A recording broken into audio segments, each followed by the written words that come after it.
Hi everyone and welcome into Leah Binges because my name is Leah and I like to binge watch a lot of movies and TV shows. And welcome into day 5 of revisiting my childhood movies.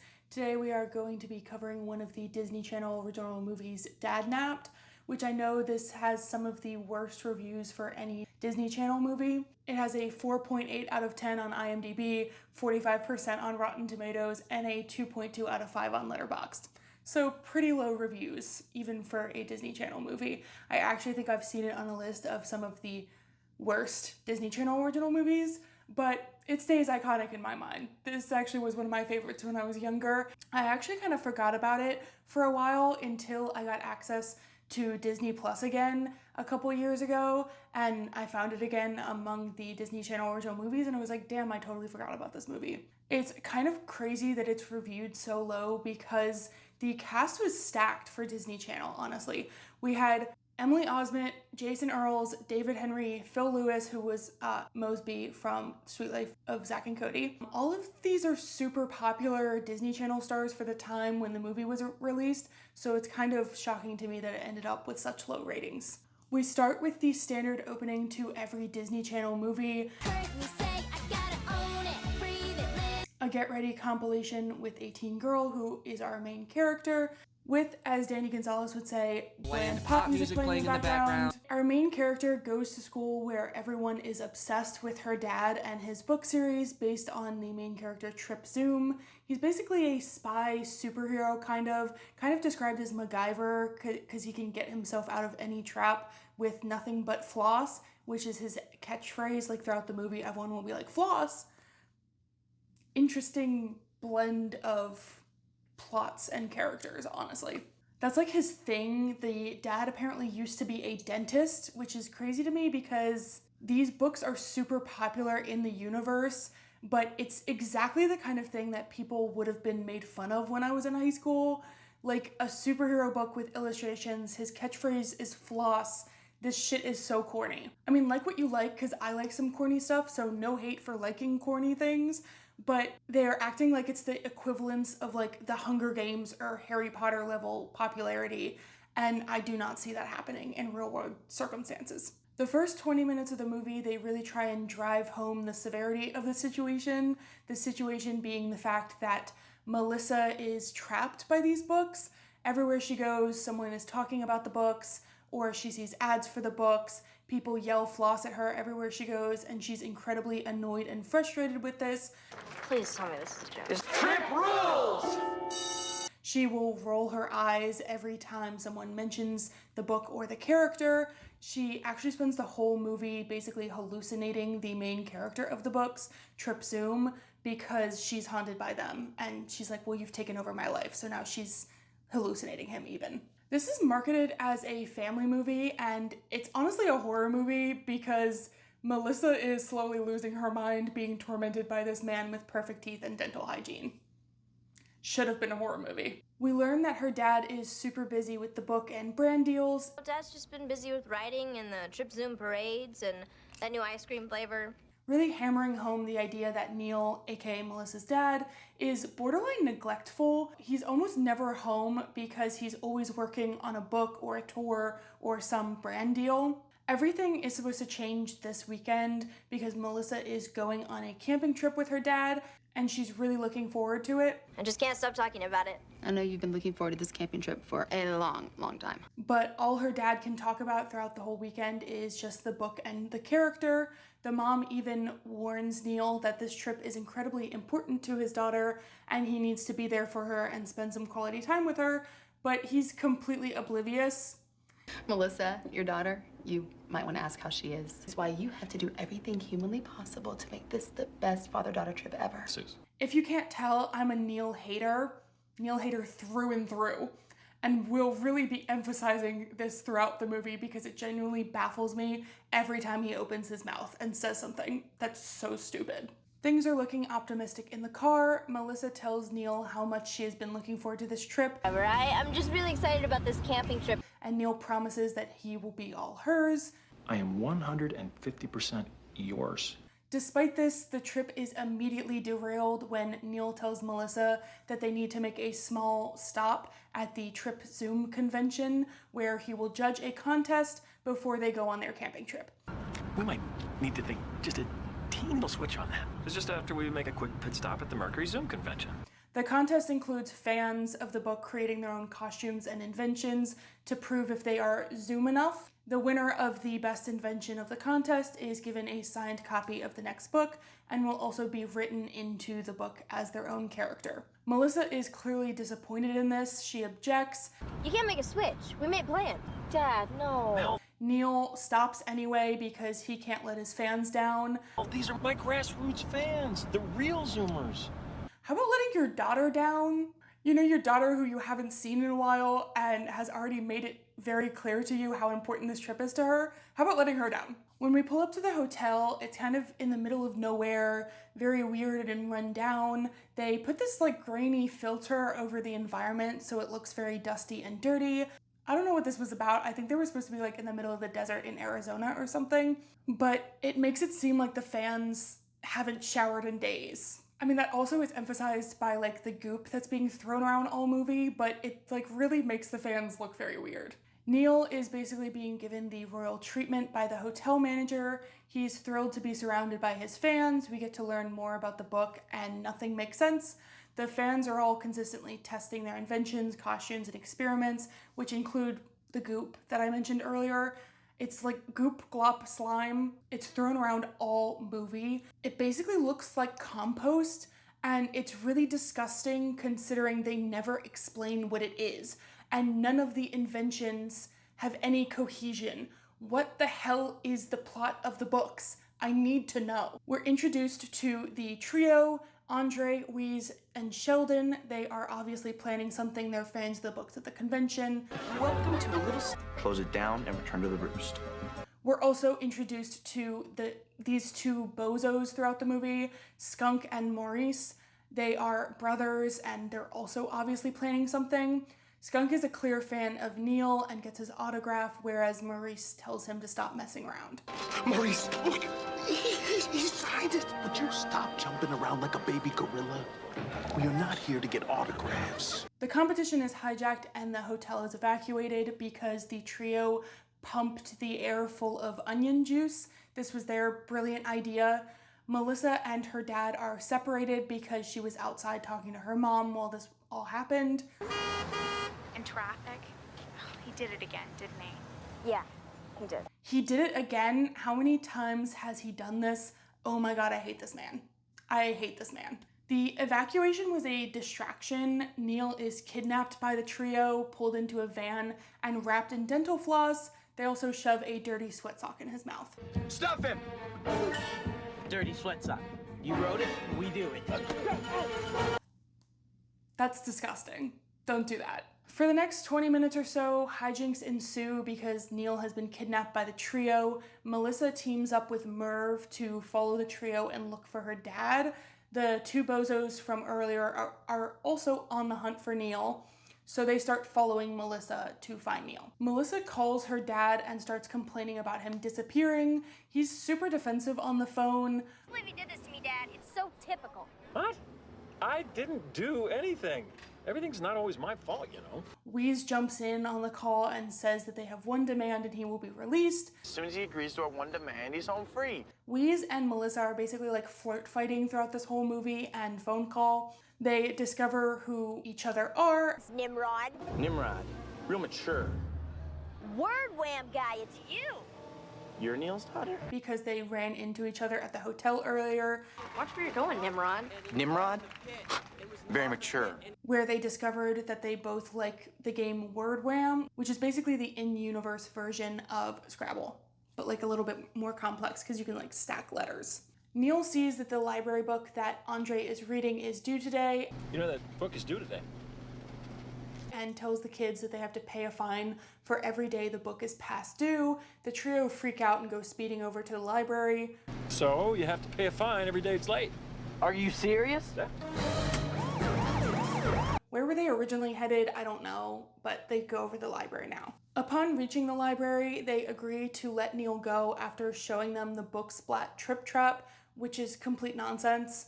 If you show us the book splat trip trap, then we'll let you go. Yeah.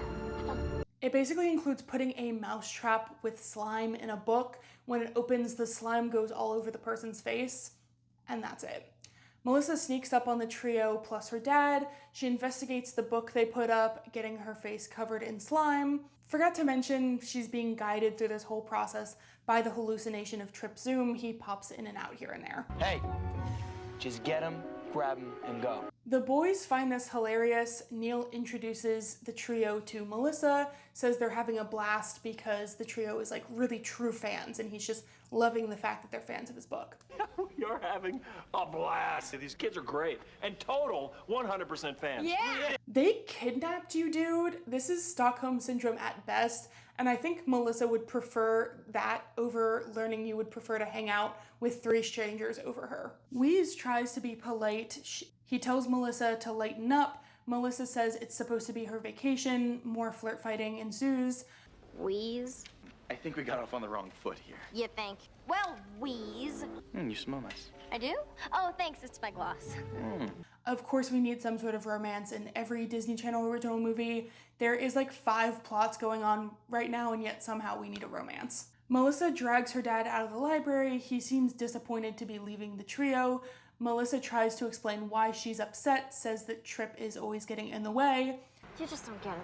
Just me and my dad, finally spending some quality time together. That's all great until you-know-who comes along and ruins everything. Trip Zoom is a pain in my butt. The bozos approach once again and interrupt the moment dressed as cops. Remember, they were following Melissa, and honestly, thank God, because this whole scene is just Neil calling Melissa crazy and brushing off her feelings. The gaslighting is crazy from her own father. It's just a game. It's kind of funny, actually, if you think about it. Honey, he's a fictional character. Melissa intervenes on the kidnapping, handcuffing herself to her dad, because if he's being kidnapped again, she's damn well coming with them.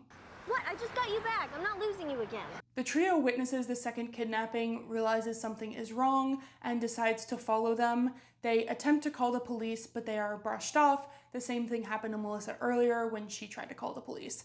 You can't be tying up the phone lines like this with these prank calls. It's against the law. Enough with the fun and games. We're very busy down at the police station. Goodbye. Yeah, you guys are real busy brushing people off and reading magazine. Really, really busy. You can't investigate a kidnapping. The bozos take Melissa and Neil to some random abandoned building. I have no clue what this building is. They explain the situation to Neil. Skunk, who is the fan of Neil, is apparently a writer and needs Neil's help with writing his book. They try to be all welcoming by putting out snacks, which includes this random selection of meats and hot dogs. Best part is apparently they have no meat in them. There's no meat whatsoever in these things. My mistake, that's definitely a choice. Do I want to know what's in that? I don't think I do. This kidnapping has very different vibes than the first kidnapping. These guys mean business. Maurice has the crazy eyes. We always get what we want. You are really starting to irritate. What is the history with these two? We always get what we want, says who? Apparently Maurice stole an elephant in the past and he wants his brother to have a better future. Maurice stole an elephant. Huh? That's true. I did the crime, then I did the time, all right? But look, my baby brother here, he's clean. Let's not brush past this. What? Why? That's probably the most interesting part of the story so far, and we're not going to address it. Is that what the hot dogs are made of? Elephant? Although that would be meat, so maybe not, but maybe. We established this conflict that until they finish the book, they're not allowed to leave. Because the way that I see it, until you fix the book, you're not leaving. The bozos leave them to work on the book, gives them time to bond, sort of. Neil realizes that Melissa has read the books. I guess he thought that she hadn't read the books because she hates them so much. Which this is the first time that he has shown any genuine interest in his daughter. Of course, when it surrounds him, he's interested. Of course. We return to the conflict from earlier. Melissa says that he cares more about Trip than he does about Melissa. You care more about Trip Zoom than you do about your own daughter. That is ridiculous. Neil goes on a rant about Trip, saying that he's like so fantastic and so amazing and has all these qualities. The characters they're dynamic. They're larger than life. They're capable of extraordinary things. Trip has 3 advanced degrees. He's got encyclopedic knowledge of science. He speaks 10 languages. Melissa interrupts and asks what she likes, and Neil can't answer. What are my interests, Dad, huh? What do I like? He can't name a single thing that he knows about his daughter. Can't name a single thing that she likes. I hate this man. I hate this man.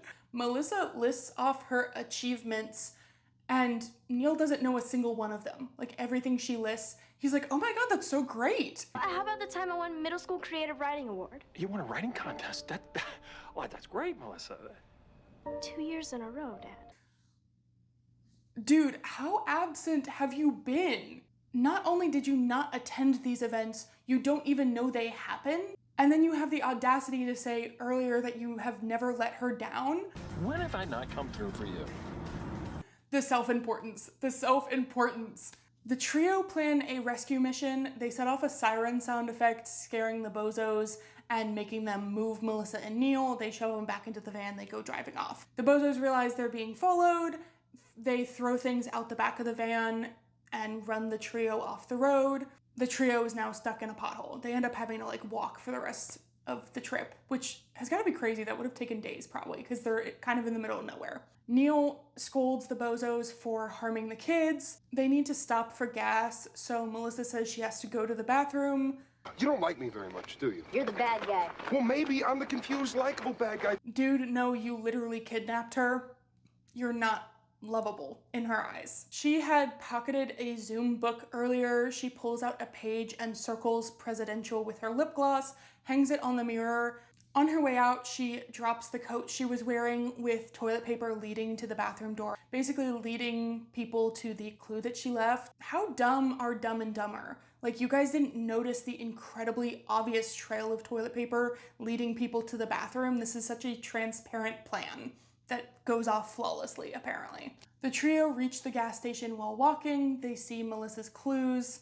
How do you know it's from her? Watermelon flavored lip gloss. Andre mentions that they are staying in the presidential suite, so they need to go back to the hotel. They're staying in the presidential suite. I heard them when they checked in. The bozos arrive back at the hotel and the big bad of the whole movie is revealed, which is actually Merv from earlier, the hotel manager guy. He has been controlling the bozos and has plans to sell the book as a Neil Morris book. Look, the whole plan was I needed his writing so I could sell the manuscript as a Neil Morris book. The last Neil Morris book. Back to working on the book, Melissa and Neil are bonding while working on pages. Neil compliments her work in her writing. Nice edit on this character stuff. Oh, thanks. I didn't know you drank coffee. This man is genuinely no different than those dads in street interviews that you'll see on YouTube or TikTok, where they don't even know their daughter's birthday or allergies or blood type. When is your son's birthday? Oh no. Who is your daughter's best friend? You met her today. What is your daughter's middle name? What is your daughter's blood type? We don't know. Has your daughter ever played an instrument? No. That's wrong. I played the piano. Oh. What is the name of your son's school? Is your son allergic to anything? That's genuinely Neil Morris. He doesn't know a single thing about his daughter. The trio also makes it back to the hotel. They discover the presidential suite empty. They're not sure where to go from here, so they recruit the rest of the fans to help save Neil. Neil's in trouble. Big trouble. And we're gonna save him. The fans arm themselves with water balloons, squirt guns, and water guns with the goop I mentioned from earlier. They have catapults. They are all armed while looking for the signal of strength, which is another thing from Neil's books. It's basically just a sign that says hey, help. It's basically an SOS sign. Melissa tells Neil the plan. From the uprising plot in Zoom Time, Boom Time? Neil's response to this is that Trip is Melissa, that she's the inspiration for Trip and is everywhere throughout all of his books. A writer is only as good as his own experiences. When you were born, so is Trip's own. She's the reason he writes, and he would give it all up if it meant losing her. You're the reason I write, Melissa. And I'd give it all up tomorrow if it meant losing you. I know this is supposed to be sweet, but it's just not. It's just a flat out lie. The switch up is crazy, and it's so not true because he has chosen the books at every single turn. Every single turn he's chosen the books.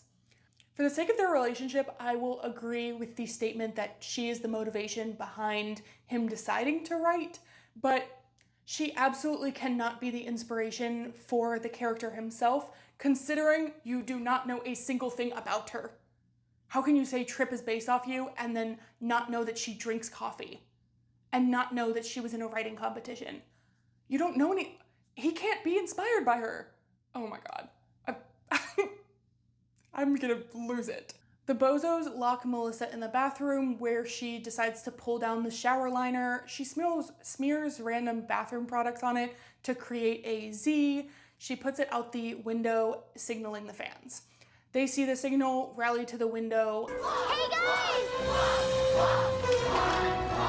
Fire super stinky cheese bombs through the window at Merv. Super stinky cheese bombs ready! Don't do that. Again, what the hell are these liquids? And where did you get them from on short notice? This bothers me throughout the whole movie that we don't know what is in the liquids. Because what is that?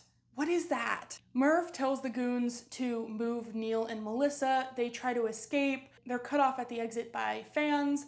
They go back inside, but this gives Melissa a chance to run off. The goons go running after her up the steps. Melissa slicks the steps and the goons go falling. Wheeze and Andre tell everyone to seal off the exits and go in after her. Meeting up with Melissa, they tie the goons up with floss. So what do you think? Waxed or mint? Again, with the floss. This is where Wheeze and Melissa's relationship finally blossoms because they're like holding hands and it's supposed to be cute. Merv has Neil. He tries to sneak off with him but gets ambushed by the fans. Why did the fans let him get past though? He was surrounded and cornered. You wizard, you had no way out and you somehow teleported through the crowd. Why would they let him get through that crowd? I don't understand. We have some redemption for the goons. They decide to unravel themselves, creating a tripwire with floss. Merv trips and goes flying into compost. Again with the compost. By the end, the goons had changed their mind about the plan, but Merv had blackmailed them into continuing to help. Maurice had admitted that he just wanted better for his little brother. I really thought I was doing right. I just wanted better for you. I would have rather seen more of their relationship develop over Neil and Melissa's. Because he's the confused, lovable bad guy. I know, just a bad guy, right? How about a confused, likable bad guy? Finally, we're at the end. Neil announces the winners of the contest, which are the trio. Andre, Sheldon, and we. But also says that everyone in the audience will receive a signed copy of his next book for helping save him from the kidnapping. Guys, my parents never got why I was so into these books, and all I gotta say now is reading rocks. Sure, if that's what you want to get out of it, reading has made everyone in this movie into a kidnapper and criminal, like some sort of gateway drug, but sure, reading rocks, let's go with that. Neil also announces to all of the fans that his daughter is his inspiration for writing. Again, this is supposed to be some cute, sweet moment, like they've bonded throughout this thing, and I'm just like, no, I don't believe you. I don't believe you, actually. Neil and Melissa finally leave for their vacation. Wheeze gives Melissa his phone number and asks her out. Here's my phone number. In case, Sort of. He more stumbles over his words, and she ends up having to finish the asking out. He has to promise to her that it will be a normal date with no police or floss. No mentho dental floss, no police intervention. This is crazy for later down the line. Like, imagine friends and family and like your future kids being like, so how did you guys meet? Yeah, he kidnapped my dad. That's a crazy meet cute. Anyway, so that was the end of Dadnapped. Hope you guys liked it. Did you? Or is it a 2.2 out of 5 stars? I think when I was younger, I never really thought about how like neglectful the dad was in this movie, but watching it when I was older, I was like, what the hell? How can I enjoy this movie when I'm so distracted by the fact that Neil is a horrible father? And then Melissa just like forgives him. And I was like, oh yay. I mean, I guess that's her dad, but I hate him. Anyway, I hope you enjoyed me spiraling about this movie for a little bit. If you enjoyed this video, please give this video a like and comment down below if you have seen Dadnapped or know anything about the movie, or if you just have any thoughts on this video as a whole. I love to chat with people down in the comments. Subscribe to my channel if you enjoyed this video, and please check out any of the other videos that I have posted. I will see you guys in the next one. Thank you again. Bye.